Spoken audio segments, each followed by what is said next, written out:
everyone, in today's tactics video I'm going to review the performance of some of the best Astra Militarum players here in the UK, one of which actually won a massive tournament, so huge congratulations to that chap there, whose name is David Gallett. Now all this information is available on Best Coast Pairings, it's publicly available. If you want to go check out the rest of the tournament list, that type of thing, do check out Best Coast Pairings, and it's also a fantastic source of information as well for sort of the meta state of 40k. So as we'll look through David's list, we'll start off firstly with the tournament he played. It was a South Coast 40k Super Major, Super GT I think it's called.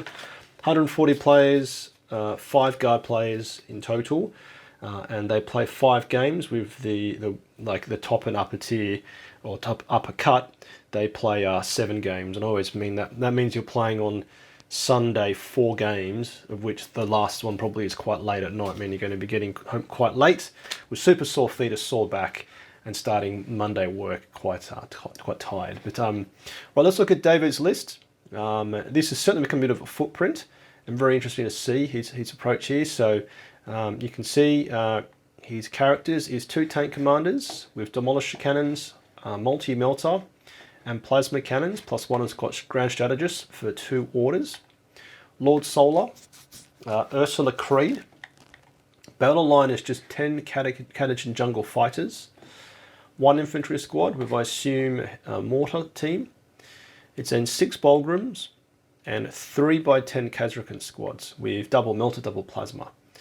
It's then 2 Basilisks, 2 Manticores, 2 Scout Sentinels, with las cannons and anti-killer missiles, and a Chimera with a flamer double special. So very interesting list, and certainly as we go through the second competitive player, a very well-placed player, there's some themes and commonalities to call out here. But what's interesting here is clearly the lack of a platoon command squad, usually within the character blob, because that would allow, say for example, Lord Solar or Ursula Creed to boost their order range to 24 inches.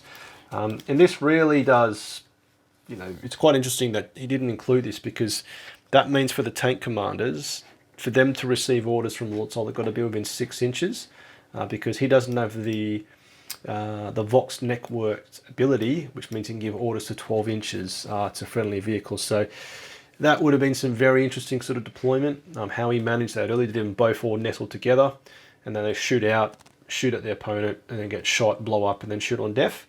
Maybe that's the way they were done, and we don't know. I wasn't obviously there, nor can I see any sort of replays maybe. And then as we look at the rest of it, so battle line, just 2 units. It's very interesting again, and I'm guessing the infantry just goes attached to Ursula Creed, and then use her ability for free stratagems or game, with the key one being the battle tactic one of Fields of Fire from a mortar team. The 6 Bulgrums are certainly emerging as a bit of a sort of data sheet that we've all probably forgotten about. And I remember looking at them quite early thinking they look pretty decent. I think they were a bit more than they are now. I think now they're a lot cheaper than what they were when they started in 10th edition. But 3 wounds each, toughness 6, 4+ invul save, -1 damage, and a 6 up feel no pain. So they will stack more damage than they should. And I think the irony is what's more effective killing them is just loads of 1-shot weapons, 1 damage weapons, because they've only got a 4+ save, 4+ invul save, and then you get enough through one damage. There's no -1 damage, and then you got a 6 up, which isn't huge, but it can help. So the Kazrakans, the real irony of this is that obviously they didn't exist until we had the new Codex of 9th edition quite late. Then they were mental because they could get out, what was it, 18 mortal wounds from overcharged late cell stratagem. And then they went pretty quiet at the beginning of 10th because everyone sort of looked at them and be like, nah.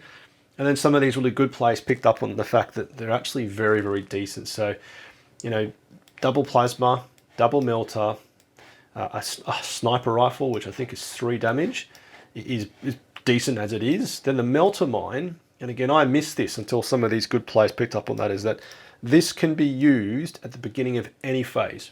Any phase. So, if your opponent does charge them, you keep the melter mine, you pop it, and they do 3 mortal wounds. So, it could be enough to kill off one model. That's super good. And the other thing, obviously, is that they can give themselves an order. So they can come out of reinforcements, or they can order themselves to move, extra shot, or +1 ballistic skill.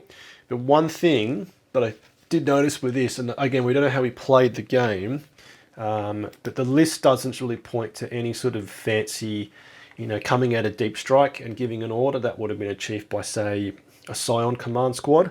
But again, we don't know what he did in the game. Maybe he had a tank commander in reinforcements and it came in and gave an order to the Chimera or Scout Sentinel, or he had Ursula Creed by herself and reinforcements come in, give orders out, because she can give 2 orders. So maybe that was the play. Maybe he had 2 Kazrakan in reinforcements. They come into reinforcements with Ursula Creed. She can give them 2 orders, an order each, and then they give themselves an order. And I'd love to hear what you think in the comments, because I'm some from my my Patreons on my little mini Discord stating that an extreme interpretation of the Warrior Elite rule for the Kazrakans is that you can double stack the same order, because the wording of that ability actually allows it to happen. So you could actually give them +1 shot on rapid fire weapons twice. You could have actually, plasma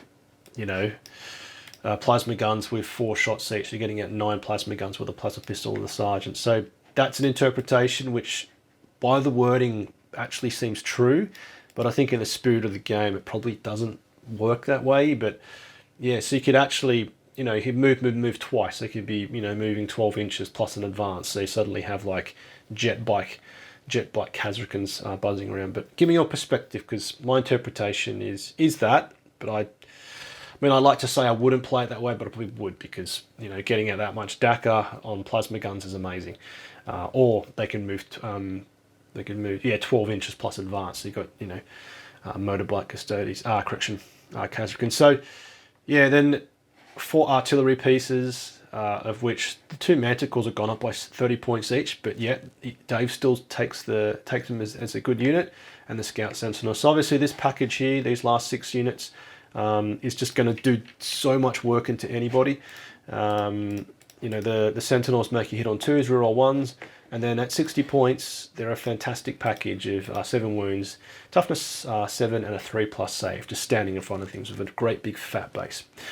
The Chimera, obviously with double flame special, means it's a good candidate for Overwatch against low-level units, skirmishing units, and then he probably put the Catagen Jungle Fighters in there for that pre-game move. So what's also interesting, before I move on to the games he played, is that there are no forward deploy units in the sense of like Rattlings or Gaunt's Ghost. He's relying purely on scout moves with the Catagen Jungle Fighters, or the Kazrakans, be it one of them's maybe a Chimera to start the game. So very, very interesting. So then let's look at the games he played. So I've got all the maps laid out, and then I basically look at his opponent. So round 1 was priority targets, and priority targets, if I look at my notes, is you score 5 for a max of 10 for holding 2 objectives, and at the end of the game you score up to 15, I believe, for holding objectives. Now, obviously, as you look at this map here, in the UK it's all fixed terrain placement, so no player play stuff at all. And it's basically allowed to completely. So the first game David played was against Death Guard. He got first turn. I haven't looked at the Death Guard list, but obviously as we can look at this deployment here, there are plenty of nice fire lanes. Now, that being said, David's list doesn't have loads of direct shooting. So the Demolisher Siege Cannons with a 24-inch range means they could potentially get a turn 1 shot, but that means they need to sort of probably come out here. If they came out here, they got to move 4, probably to clear it, then move 6. So it's probably got like a 30-inch threat range, which probably means he's sort of touching in here. And then also, depending on his opponent's list, where he puts his second tank commander would either be there, but then again, it hasn't got lots of range. But the point I'm making is direct fire actually for David's list isn't where the money happens. It's more the 4 artillery pieces. So having first turn, from experience, and this is obvious if you've got artillery, is brutal into your opponent, because you can just, you can have them start their game with 100, 200 points less. Yeah. Now, as you know, Astra Militarum artillery can be exceptionally inconsistent. You could be hitting on 2s, but you might roll, on your Basilisk 3+1. Great, and it's non-blast keyword units. So you've suddenly got 4 shots, hit on 2s, only got a wound, and they've got a save. So actually, artillery is not always going to be the tabling thing it could be. Now, how did David go in this? He won this one 98-58. So a real strong performance there absolutely slapping down on Death Guard. And haven't looked at the Death Guard opponent's list, but I've played into Death Guard and probably into a very meta list, and it was brutal. They took, my opponent at that, RT actually had 3 of the Brigands, and they just chewed through everything. So very strong start for Dave there, 98 to 58 against Death Guard. Now, round 2 was supply drop, and you can see it's the quarter deployment, and it is now supply drop, apologies, look at my notes, is you have an Alpha and Omega objective. In turns 2 and 3, you score 5. Turn 4, you score 8, and turn 5, you score 15. So what ends up happening is in turn 4, you remove one of the objectives in no man's land, and then in turn 5, you remove the other ones. You're left with 1, and then you basically have to. I think it's when do you decide that it is at some point. At the start of the battle, yes. At the start of the battle, you randomly select which one is the Omega and the Alpha, which you remove. So that can be quite crucial. Now, of course, we don't know who got the drop in the sense of which one they would deploy closer to the objective that was finished, because scoring 15 on the primary at the end can be absolutely game changing. Now, he went first, and now as we look at this quarter deployment. Now again, artillery sat there, probably Bolgrams, parked in there, maybe. And again, I don't know what his opponent he played into, but they actually were Death Guard again. And the thing is about Death Guard, this is the main point as I'm looking for all these listers. They're not an easy army to play into. So he's not playing into, I don't know, Space Wolves. Are they crap still? I think so. Or Mechanicus. They're still crap, yeah. But Death Guard are not an easy match. Now, how did Dave go in this one? He won this one 84 to 31. Oh, so he just pulled someone's trousers down to get him a good hard slapping on the bottom. So another amazing performance. Now, round 3, this was into Drukhari with Purge the Foe. So Purge the Foe, which I know all too well because it's freaking awful for MSU Guard, is hold more and kill more.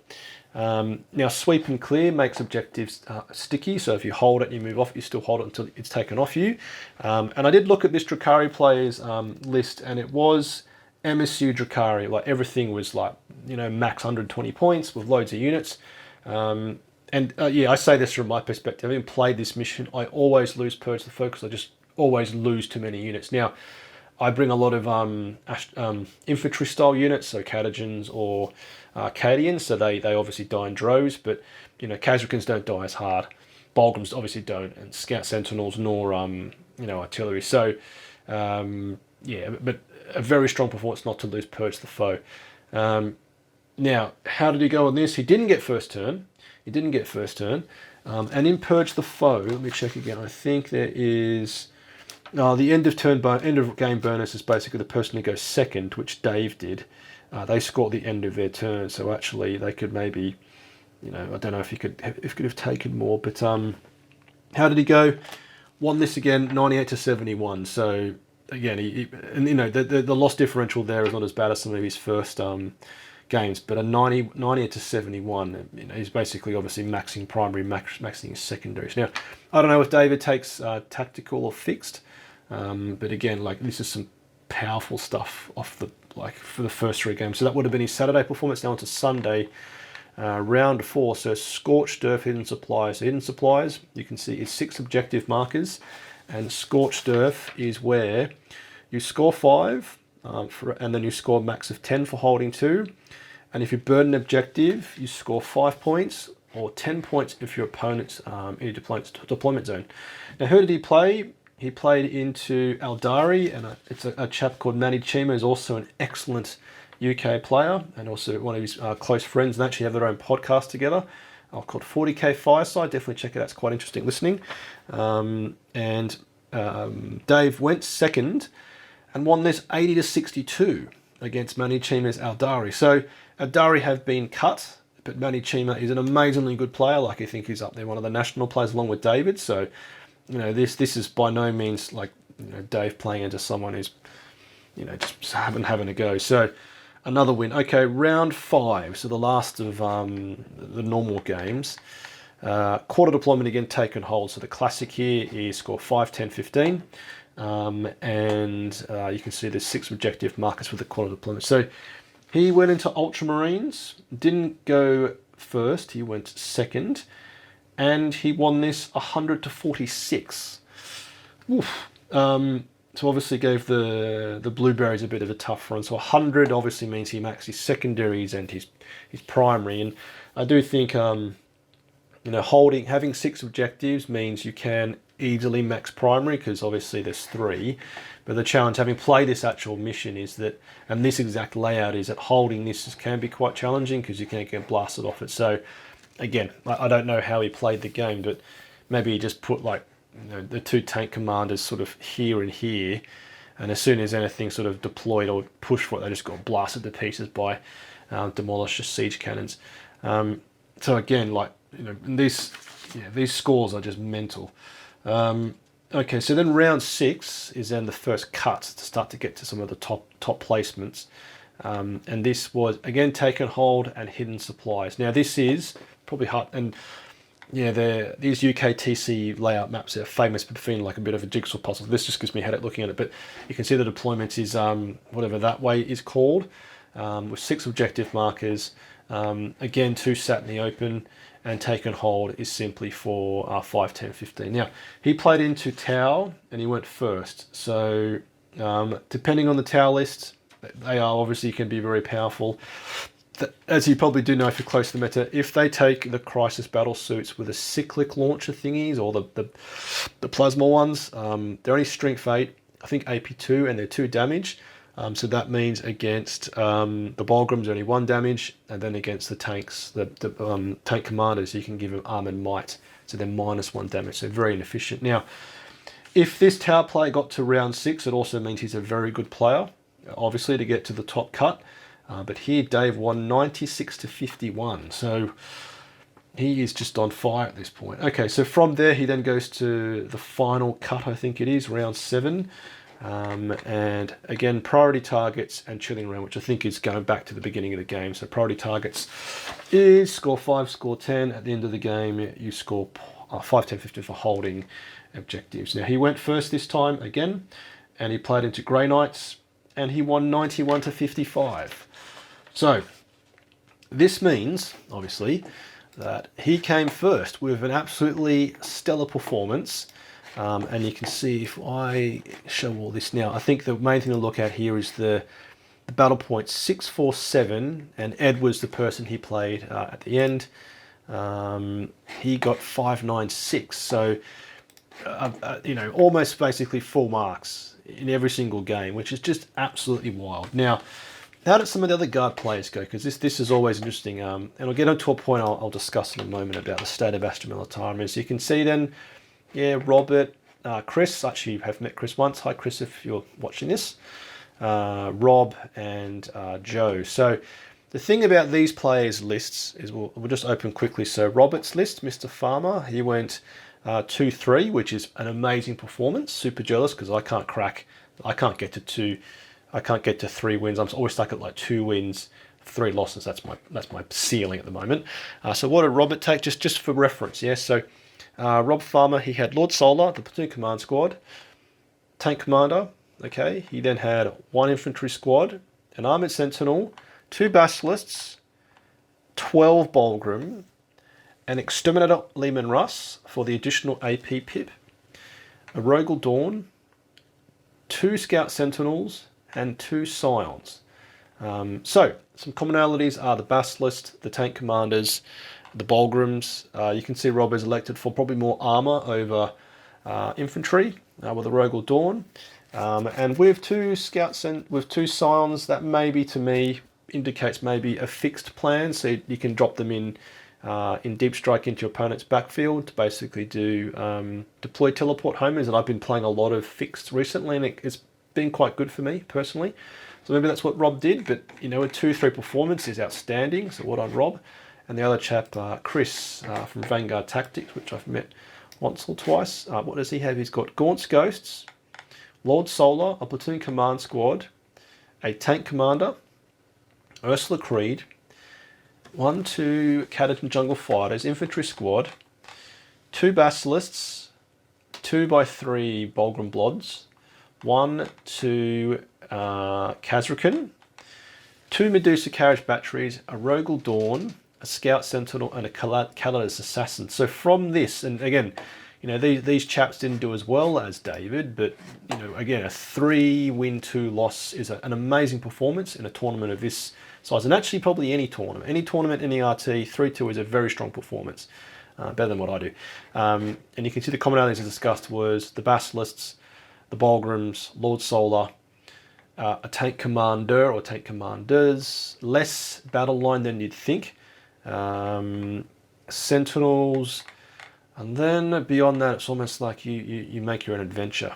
Scions or Kazrakans. So, and the Medusa Carriage Batteries, they're cheap, but I've personally found they're super swingy. You've got D6 shots, blasts, granted, but you can just often roll 1s, and you've got 1 shot, hits on 3, misses, and then you can't take advantage if it's strength 10, AP 3 damage, so it can be very tasty. But yeah, so some very strong performances. Obviously, David doing that is just amazing, and obviously Rob and Chris having some good performances as well. And also another Rob as well, but I'm not looking at this list. So again, he did very well. So from in this individual performance, it looks like poor Joe maybe had to pull out for family reasons, or whatever. But you know, for the 4 players who played the full thing, they've got a combined win ratio of 60%, 100%.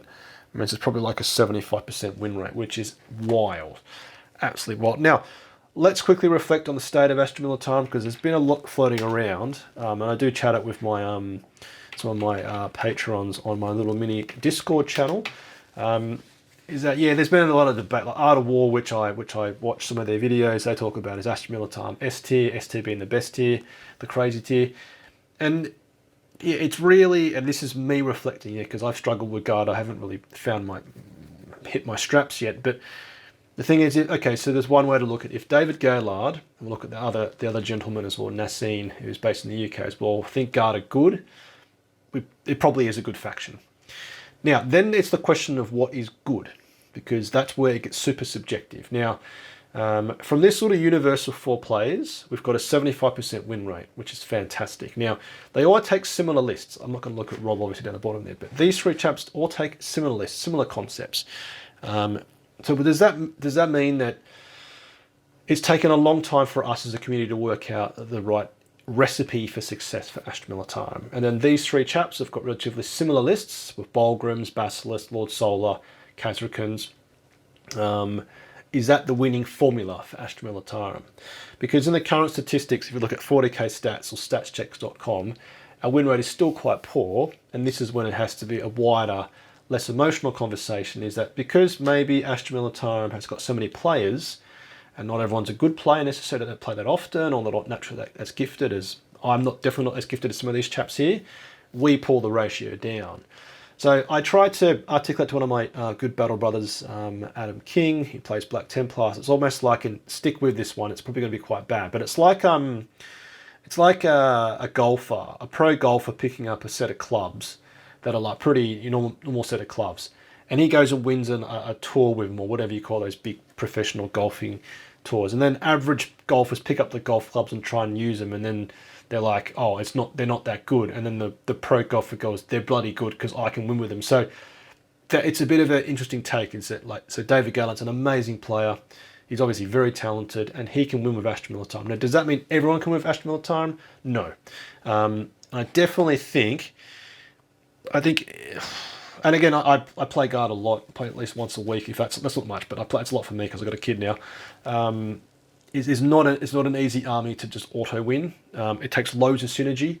It takes loads of sequencing of firepower. Again, just get some of my patrons, is that you need to remember to use Ursula Creed's free stratagem on the mortar team first to put it into the target that your your Basilisk or Manticore is going to shoot.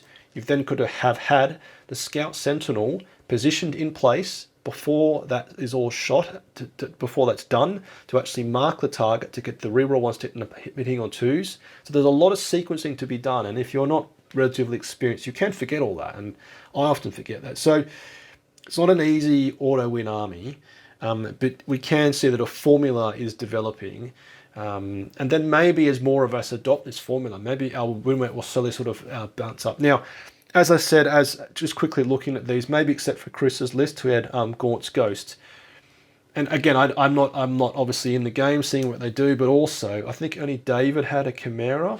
Let's just quickly look back. I don't think anybody else had transports. So yeah, Rob has no transports, and then neither does Mr. Chris. So that indicates no one has taken advantage of having an officer in a vehicle. They come out of the vehicle, they give an order. And again, there's no Scion command squads. Maybe Chris Hughes Gaunt's up down ability to come up, give an order, come up, drop down, give an order. But what I'm getting to is that even with the little recent tiny buff we had, is that the winning aspect that's pushed us over? And I don't think it is, because David was having amazing success even before the recent balanced status slate. So interesting sort of view. Hopefully it's stimulating to you. And again, commentary, always leave your comments and thoughts there. Let's see what you think. But let's then look lastly at one more tournament. This was a smaller one, Goonhammer Open in the UK. I think this was about 50 players.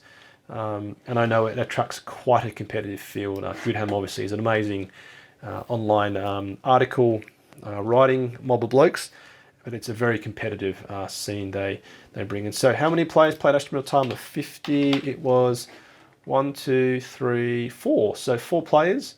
You can see the chap I mentioned, Nassim. He got 2 losses and 4 wins. I'm not going to look at all the stuff he played. Of 6 games, Mr. Joshua Wood also got 2 losses, 4 wins, and then Mr. Alex and Chris both had 2 wins and 4 losses, so not performing as strongly. Now, what's Nassim's list? We'll just quickly look before I say goodbye. But you've got Lord Solar, a platoon command squad, 2 tank commanders, Ursula Creed, 1 infantry squad with a mortar team, I'm assuming, 2 basilisks, 2x3 Bolgrams, 3x3 Bolgrams, 1, 2, 3 Kazrakan, and 2 Manticores, and 2 Scout Sentinels. Okay, so he's got, yeah, cool. So just like David, he's got 2 Scout Sentinels, 2 Manticores, 2 Basilisks, Bolgram bodies, 3 Kazrakan blobs, 2 tank commanders, Lord Solar, and Ursula Creed. So again, no forward deployment, relying instead on just the Kazrakan. Oh wow, just the Kazrakan. Not even in and the Scout Sentinels, of course. Scout Sentinels, Kazrakan's probably in reinforcements. And then, yeah, thinking about David and Nassim's lists, they're probably playing tactical random cards, because if you're going to play fixed like I do, you're probably being Scions for turn 2 Deep Strike to deploy teleport homers in your opponent's deployment zone if you can. But again, a two win 4 losses is amazing. And then I'm guessing the big differential in Nassim and Joshua's performance, it looks like, yeah, I think, and again, if you're not super close to competitive play, it's like who you play against, that impacts your placement. So maybe Nassim played more players who placed higher than Joshua. Maybe he played people who didn't perform as well overall. But again, both these gentlemen had amazingly strong results. And actually, let's look at Joshua for the final piece. As Joshua's list, I'm interested. So, Lord Solar, Platoon Command Squad, Tank Commander × 2, Ursula Creed, Death Corps of Krieg, 1 10-man blob, a Basilisks, 12 Bolgram in total, 1, 2, Kazrakan, 2 Manticores, Rattling Snipers, Scout Sentinels, and a Kalidas Assassin. So again, some real, tank commanders, Bolgrams, Kazrakans, Ursula Creed, Lord Solar, minimal infantry, and he's given a bit of flavour with the Rattling Snipers, which I like, because they just, can hold an objective early on and also outscreen other opponents' infiltration units. So hopefully interesting. Again, this is UK TC terrain. It's fixed placement, very different to the US, which is player placed. We're seeing a lot of similarities. And my final thing, which is a bit of a laugh, is I'm experimenting with the Glorious. Look how big boy this is. Look at this thing. So I'm experimenting with the Praetor armored rocket launcher, what it's called. Now this is a recast from China. It was awful to put together. I've covered myself in super glue and used more green stuff than I can ever imagine. But at 275 points, where it can hit on 2s with an order to stay stationary automatically, is it better than a Manticore? We'll see. because again, justify my thought process there is at 270 points, you're basically the same price as a Manticore and a Scout Sentinel, and it can hit on 2s automatically. Anyway, totally off topic, but interesting. I just wanted to show off the massive block of resin I got set on my hobby desk. So hopefully interesting. Love to hear perspective, and if you're Nassine or David, let me know what the general approach was. But amazing to see Astra Militarum starting to punch up again. And again, in our little universe of performance, we look at the across these 4 players here. They got like a 60% and 2 chaps at 40, so that's an average of 50. And then as to the other one, you've got an average of 75% win rate, so that's an average of 60% win rate. So, you know, in these 2 tournaments combined with some very basic mathematics by Jeff, we're looking pretty bloody good. And the best thing is, from this, we've got some definitive learnings, some key included units that you can all now go rush to GW, out of stock the website, and then hopefully it comes back so everyone else can buy Bolgrams, Kazrakan, and Tank Commanders, all their minerals battle tanks. So what do you think? Let me know. How are you finding it out there? I'm personally finding it a little bit better, as I'm probably getting used to things. But any comments or questions, let me know. So if you enjoy this video and want to support me, you can do so with a like, comment, or by subscribing. Simply watching any of my other YouTube videos, and a real variety of topics that cover everything from tactics, like analytical aspect like this, unit reviews, the hobby aspect, including assembling, kit bashing, and painting units, and also lore of Astra Militarum, with my recent sort of focus being on how realistic is the Acadian War Gear or the Chimera Armoured Transport. A massive thanks to my current supporters, and make sure you go check out Morty and Glory's channel for more Astra Militarum content, or Cadian Sergeant Steel as well.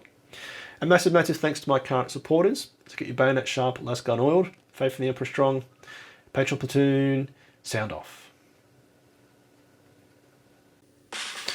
Tank Commander Glenn, Tank Commander Watchdog Van Etten, Tank Commander Mitchell, Lieutenant Burke Nielsen, Colour Sergeant DuPont, Sergeant Adal, the Colonel Merrill, Chosen Man Smith, Veteran Gibson, Hall, Lundeen, Guardsman Beard, Coquelin, Flint, Hills, Malik, Nitin, Nguyen, Tom, Tompkin, Conscript de Paz, England, Evan Gunn, Gillian, Goodwin, King.